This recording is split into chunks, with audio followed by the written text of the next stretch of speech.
بسم اللہ الرحمن الرحیم۔ الحمد للہ والصلاة والسلام علی رسول اللہ۔ خلاصہ تفسیر قرآن میں آج ہمارا چوتھا پارہ ہے۔ چوتھے پارے میں سورۃ آل عمران اور سورۃ النساء کا کچھ ابتدائی حصہ ہے۔ سورۃ آل عمران کے جو مضامین ہیں ان کی ترتیب بھی سورۃ الفاتحہ کی طرح ہے، سورۃ البقرہ کی طرح ہے۔ سورۃ البقرہ میں اللہ تعالیٰ نے یہود سے خطاب فرمایا تھا کہ اللہ رب العالمین نے جو امامت کا منصب تھا وہ پہلے یہودیوں کو عطا کیا، بعد میں اللہ رب العالمین نے وہ عیسائیوں کو دیا، اور جب عیسائیوں نے بھی اس کی قدر نہیں کی تو یہ منصب اللہ رب العالمین نے امت محمدیہ کو عطا کیا۔ اللہ رب العالمین نے یہاں پہ تذکرہ فرمایا ہے کعبۃ اللہ کی تعمیر کا، جس طرح سورۃ البقرہ میں منصب امامت کی تبدیلی کے اعلان سے پہلے ابراہیم علیہ السلام کعبہ کی تعمیر اور قبلہ کی تبدیلی کا تذکرہ کیا گیا تھا، اسی طرح سورۃ آل عمران میں بھی امت محمدیہ کو امامت کبریٰ کا وارث بنانے کا اعلان کرنے سے پہلے بیت اللہ کی تعمیر کا تذکرہ کیا، اور فرمایا کہ ان اول بیت وضع للناس للذی ببکۃ مبارکا وہدی للعالمین، بلا شبہ پہلا گھر جو لوگوں کے لیے مقرر کیا گیا یقیناً وہی ہے جو مکہ مکرمہ میں ہے، وہ باعث برکت بھی ہے تمام کے تمام جہانوں کے لیے، وہ گھر تمام کے تمام جہانوں کے لیے باعث برکت ہے۔ نبی کریم صلی اللہ علیہ وسلم سے جب کسی نے سوال کیا تھا کہ روئے زمین پر سب سے پہلا کون سا گھر تعمیر کیا گیا تو آپ صلی اللہ علیہ وسلم نے فرمایا وہ مسجد حرام ہے۔ پھر سوال ہوا، پھر آپ نے فرمایا وہ مسجد اقصیٰ ہے، اور نبی صلی اللہ علیہ وسلم نے دونوں کے درمیان 40 سال کی مسافت کا تذکرہ کیا، اور 40 سال تذکرہ کیا کہ دونوں کے درمیان جو فرق ہے وہ تقریباً 40 سال کا ہے۔ امامت عالم کا جو منصب سنبھالنے کے بعد مسلمانوں کو کیا کرنا چاہیے؟ یعنی اللہ رب العالمین نے یہودیوں عیسائیوں کا تذکرہ کرنے کے بعد جب یہ منصب امت محمدیہ کو دیا اور یہ عہدہ امت محمدیہ کو بخشا تو بتایا کہ تمہاری کیا کیا ذمہ داریاں ہیں، تو اللہ رب العالمین فرماتے ہیں سب سے پہلی ذمہ داری یہ ہے آمنوا ان تطیعوا فریقا من الذین اوتوا الکتاب یردوکم بعد ایمانکم کافرین، ایمان والو اگر تم ان میں سے کچھ لوگوں کا کہا مانو گے جنہیں کتاب دی گئی تھی تو وہ تمہیں تمہارے ایمان کے بعد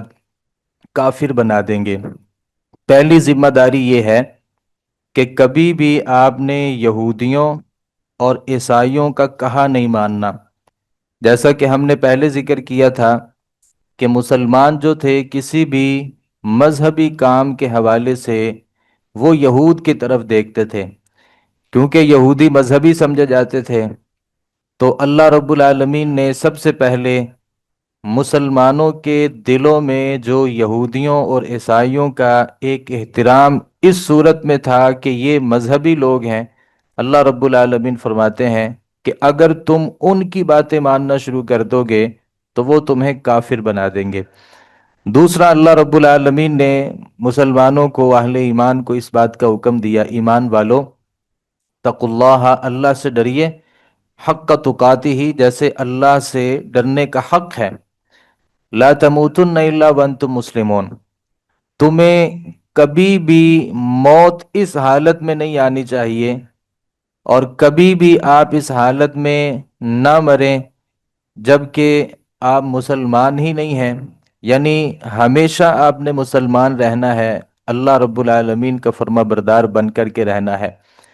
اور ساتھ ہی اللہ رب العالمین نے فرمایا کہ وَاعْتَصِمُوا بِحَبْلِ اللَّهِ جَمِيعًا وَلَا تَفَرَّقُوا،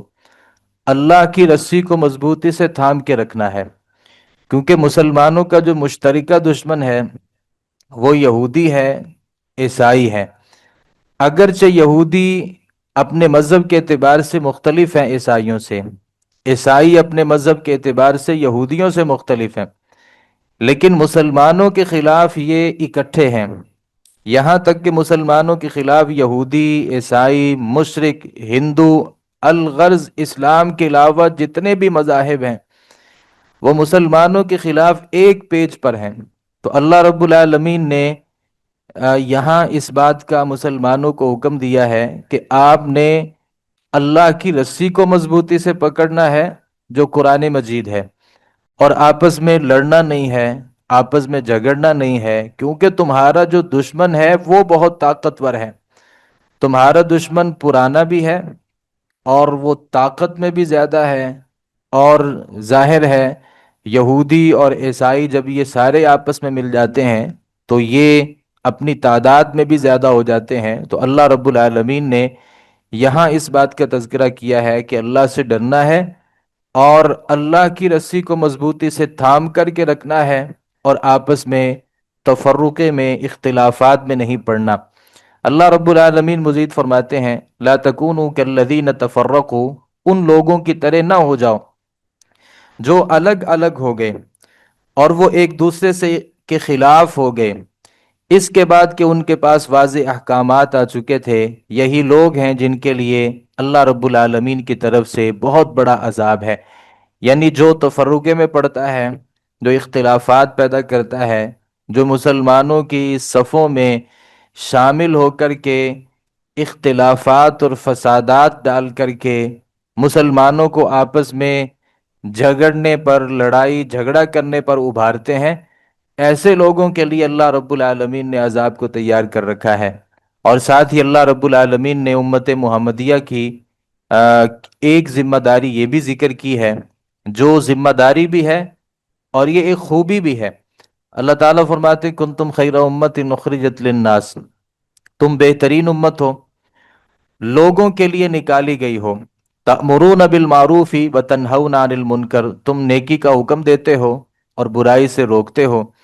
اور اسی طریقے سے تم اللہ رب العالمین کے اوپر ایمان بھی لاتے ہو۔ تو ہمیں اس بات کا پتہ ہے اور ہم اس بات کو جانتے ہیں کہ پہلی امتیں جو ہوا کرتی تھیں ان میں دعوت کی جو ذمہ داری تھی یہ اللہ رب العالمین نے اس امت کو نہیں دی تھی،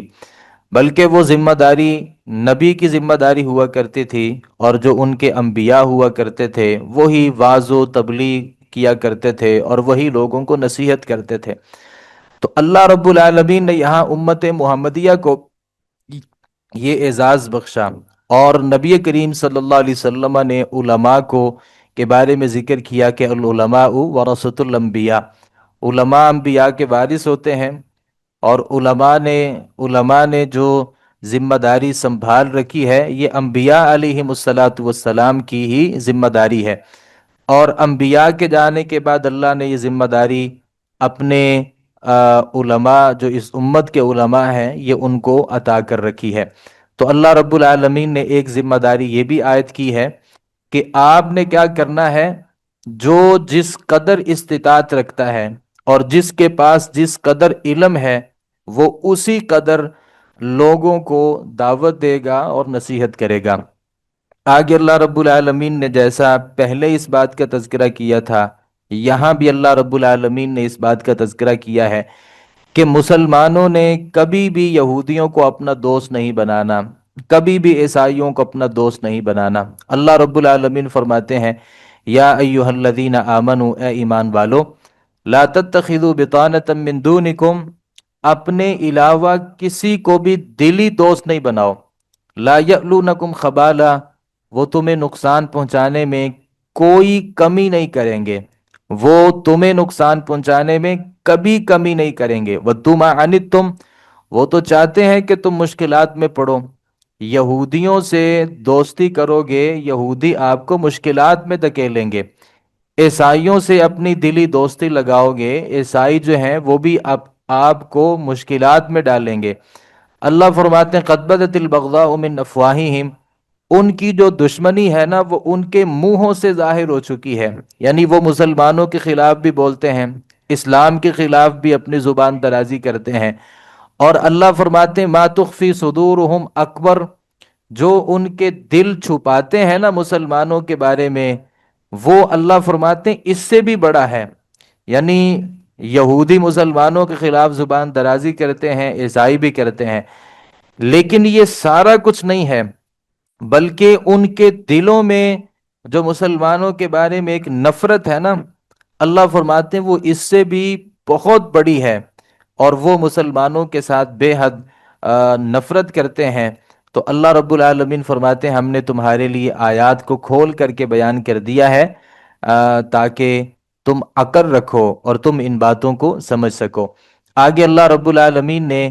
اسی بات کو آگے بڑھاتے ہوئے فرمایا یا ایھا الذین آمنوا لا تتخذوا اليہود والنصارى اولیاء بعضهم اولیاء بعض، یہ جو یہودی ہیں اور یہ جو عیسائی ہیں یہ آپس میں ایک دوسرے کے دوست ہو سکتے ہیں، یہ تمہارے آپس میں دوست نہیں، تمہارے دوست نہیں ہو سکتے۔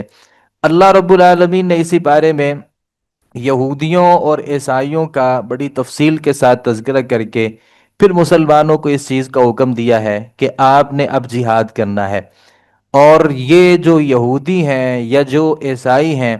یہ ان کے خلاف آپ نے تیر تلوار اٹھانا ہے، اور ان کے خلاف آپ نے میدان جہاد میں اتر کر کے ان کے خلاف عملی طور پہ جہاد کرنا ہے۔ اللہ رب العالمین نے یہاں انداز بڑا خوبصورت اختیار کیا، مسلمانوں کو شروع ہی میں جہاد کا حکم نہیں دے دیا یہودیوں اور عیسائیوں کے خلاف، بلکہ اللہ نے پہلے ان کی بری عادتوں کا تذکرہ کیا اور ان کی بری صفات کا تذکرہ کیا، مسلمانوں کے دلوں میں کافروں کے بارے میں نفرت پیدا کر دی، اور پھر مسلمانوں سے کہا کہ چونکہ یہ برے لوگ ہیں لہٰذا ان سے دوستی نہیں ہونی چاہیے، ان سے آپ کے تعلقات نہیں ہونے چاہیے، ان سے آپ کی وابستگیاں نہیں ہونی چاہیے، ان سے آپ کی محبتیں نہیں ہونی چاہیے۔ بعد میں جا کے اللہ رب العالمین نے ان کے جو عقائد ہیں، جو نظریات ہیں، اور وہ عقائد جو کفر پر مبنی ہیں اور وہ عقائد جو شرک پر مبنی ہیں، اور ان کے دلوں میں اور ان کے زبانوں پہ جو مسلمانوں کے بارے میں غلط جذبات اور اس کے جو اظہار ہیں، اللہ رب العالمین نے ان ساری چیزوں کا تذکرہ کرنے کے بعد پھر مسلمانوں کو اس چیز کا حکم دیا ہے کہ آپ نے ان کے خلاف جہاد کرنا ہے۔ اور اسی بارے میں اللہ رب العالمین نے پھر جنگ احد کا تذکرہ بھی کیا۔ مسلمانوں نے جب جنگ احد میں یہ احد کی لڑائی جو تھی، نبی صلی اللہ علیہ وسلم نے جب حکم دیا تو ہمیں پتہ ہے کہ کافر جو تھے وہ تقریباً 3000 تھے، اور مسلمانوں کے پاس جو تعداد تھی جنگ احد میں وہ تقریباً 1000 تھی۔ اور جب لڑائی کا وقت قریب آیا اور جنگ دونوں قومیں ایک دوسرے کے سامنے کھڑی ہو گئیں لڑائی کرنے کے لیے، تو مسلمانوں میں جو رئیس المنافقین تھا اس نے اپنے ساتھ کچھ سادہ مسلمانوں کو شامل کر لیا، اور تقریباً 300 افراد جو تھے وہ لے کر کے یہ واپس مدینہ چلا گیا۔ اب مسلمانوں کی تعداد تقریباً 700 رہ گئی اور کافروں کی تعداد تقریباً 3000 تھی۔ تو کافروں کو اس سے بڑی خوشی ملی کہ مسلمانوں کا جو لشکر ہے وہ آپس میں ٹوٹ پھوٹ کا شکار ہو چکا ہے، کچھ رہ گئے ہیں باقی چلے گئے ہیں، لیکن اہل ایمان جو تھے ان کو اللہ رب العالمین نے ثابت قدم رکھا، اگرچہ منافقین اس حوالے سے بڑے شکوک و شبہات میں مبتلا ہوئے، تو بہرحال اللہ رب العالمین نے یہاں اس بات کا تذکرہ کیا ہے، اور پھر مسلمانوں سے جو ایک خامی ہو گئی تھی اور مسلمانوں میں ایک غلطی جو ہو گئی تھی، اللہ رب العالمین نے اس غلطی کا بھی یہاں تذکرہ کیا۔ نبی صلی اللہ علیہ وسلم نے وہ ایک خاص جگہ تھی، صحابہ کرام سے جب کہا تھا کہ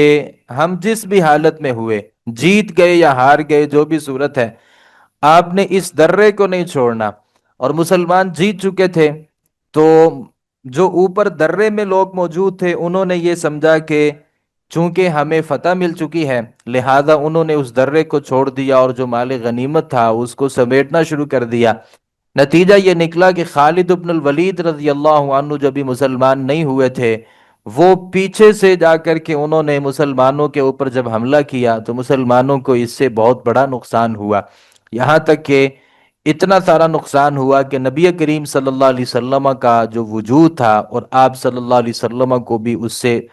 بہت سی تکالیف کا سامنا کرنا پڑا، آپ کے دندان مبارک شہید ہو گئے۔ تو لوگوں نے کہا کہ یہ مسلمانوں کی نا ایک شکست تھی۔ یہ ذہن میں رکھیے گا کہ جو عالمی جنگ کے اصول ہوتے ہیں نا، تین ایسے طریقے ہوتے ہیں کہ ہم فیصلہ کر سکتے ہیں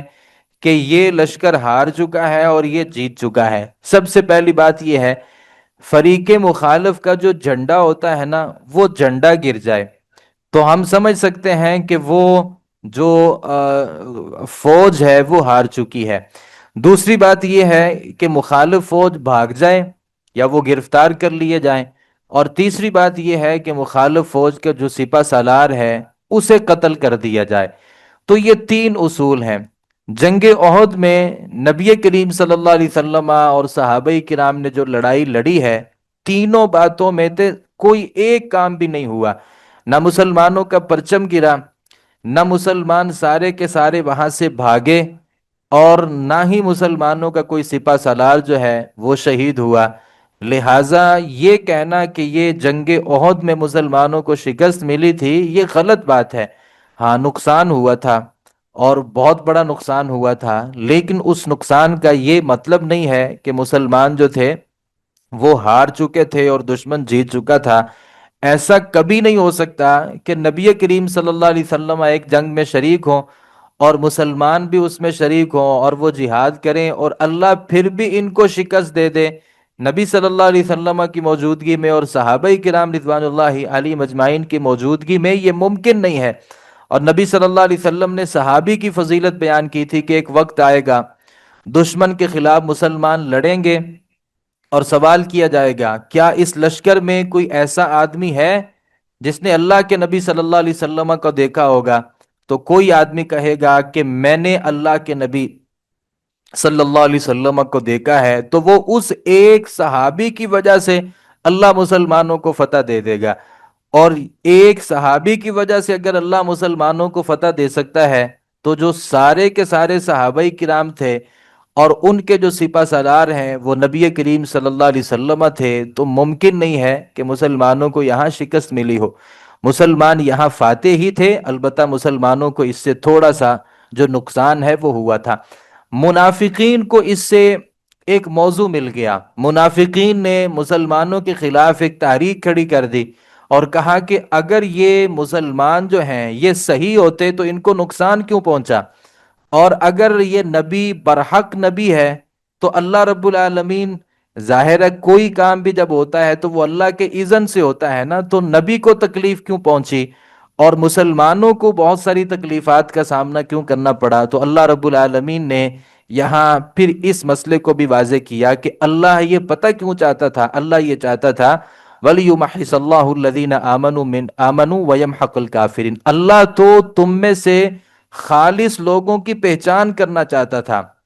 یعنی یہ جو تھوڑی تھوڑی آپ کو تکلیفیں پہنچی ہیں یا مسلمانوں کو وقتی طور پہ نقصان پہنچا ہے، اللہ چھانٹی کرنا چاہتا تھا کہ تم میں سے مومن کون ہے اور تم میں سے منافق کون ہے۔ اللہ تمہارے ایمان کی جانچ پڑتال کرنا چاہتا تھا، اللہ تمہارا امتحان لینا چاہتا تھا کہ تم میں سے خالص مومن کون ہے اور تم میں سے منافق کون ہے۔ پھر اللہ ان کافروں کو اہل ایمان کے ذریعے اللہ رب العالمین ان کافروں کا ملیا میٹ کرنا چاہتا تھا اور ان کافروں کو ختم کرنا چاہتا تھا۔ بعض لوگ جہاد کو بڑا مشکل سمجھتے تھے تو اللہ رب العالمین نے فرمایا وَكَأَيٍّ مِّن نَبِيٍّ قَاتَلَ مَعَهُ رِبِّيُّونَ كَثِيرٌ، کتنے ہی نبی ہیں جن کے ہمراہ بہت سے رب والوں نے جنگیں کی ہیں، یعنی تم نے کو پہلی دفعہ لڑائی کی ہے،